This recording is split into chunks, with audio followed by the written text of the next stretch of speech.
اور یہ تھا اسلام کا نیا سفر۔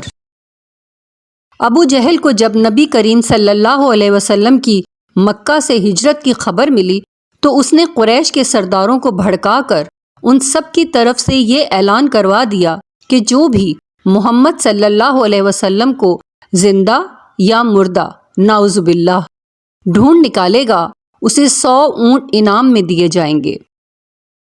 حضرت محمد صلی اللہ علیہ وسلم حضرت ابو بکر صدیق رضی اللہ عنہ اور ان کے بیٹے عبداللہ کے ساتھ مکہ سے مدینہ جانے کے لیے روانہ ہوئے تو انہوں نے کھلے صحرا کا انتخاب نہیں کیا تھا۔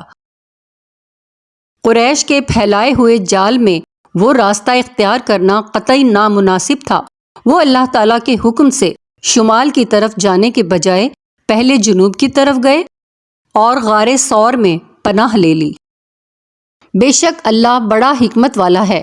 عبداللہ انہیں غار تک پہنچا کر واپس مکہ آ گئے۔ وہ ہر روز رات کے وقت غار ثور جاتے، انہیں کھانا پہنچاتے اور شہر کی خبریں سناتے۔ 100 اونٹ بہرحال 100 اونٹ ہوتے ہیں، یہ انعام چھوڑنے والا نہیں تھا۔ ان دنوں اتفاق سے مکہ میں ایک نہایت ماہر کھوجی آیا ہوا تھا۔ حبشہ کا رہنے والا سیاہ فام، وہ بڑی شہرت رکھتا تھا۔ کہتے ہیں وہ ہوا کو سونگھ کر اڑتے ہوئے پرندوں کی خبر دے دیا کرتا تھا، پتھروں پر قدموں کے نشان دیکھ لیا کرتا تھا۔ خیر، جب سب لوگ شمال کی طرف نکل پڑے تو یہ کھوجی واحد شخص تھا جو مخالف سمت جنوب کی طرف گیا۔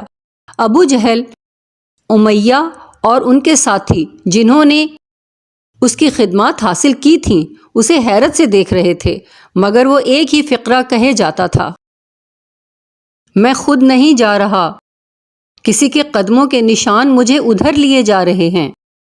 حضرت ابو بکر رضی اللہ عنہ نے یہ انتظام کر رکھا تھا، ہر روز ان کے آزاد کردہ غلام عامر بن فہیرہ ان کی بھیڑیں غار ثور تک جاتے اور واپس مکہ آ جاتے۔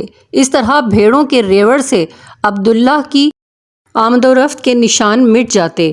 اس روز بھی عامر اپنی بھیڑوں کا گلہ پیچھے پیچھے لے کر گئے تھے، مگر کھوجی نے بھیڑوں کے چھوٹے چھوٹے نشانوں میں اونٹوں کے کچھ بڑے بڑے نشان بھی دیکھ لیے تھے۔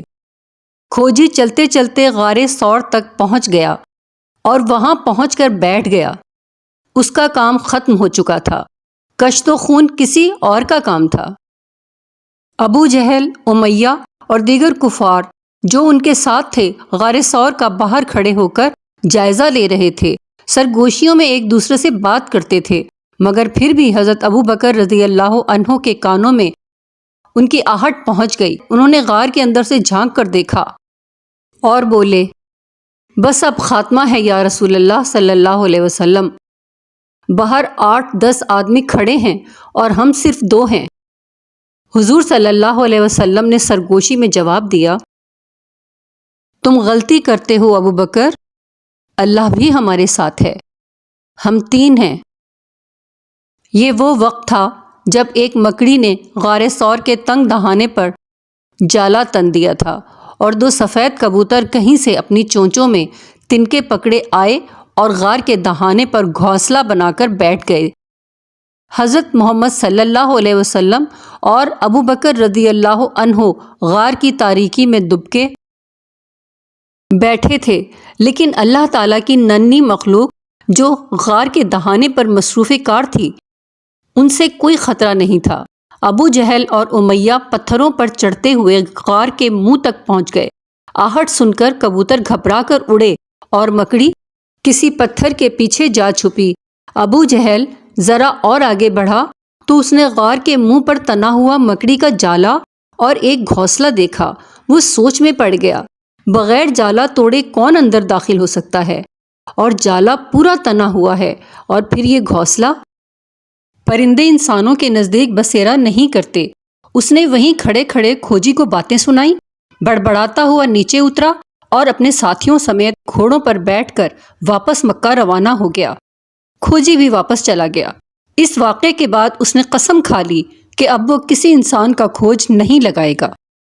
مکڑیوں اور کبوتروں کے لیے شاید یہ کوئی غیر معمولی بات نہ ہو۔ مکڑیاں جالے بنتے ہی رہتے ہیں اور کبوتر گھونسلہ بناتے ہی رہتے ہیں، لیکن اس روز پیغمبر اسلام صلی اللہ علیہ وسلم اور دین اسلام دونوں کی زندگی کیسے نازک رشتوں پر قائم تھی۔ خسیں آشیاں اور تارے عنکبوت، اور یہ تھا اسلام کا نیا سفر۔ اگر تم پیغمبر کی مدد نہ کرو گے تو خدا ان کا مددگار ہے۔ وہ وقت تم کو یاد ہوگا جب ان کو کافروں نے گھر سے نکال دیا۔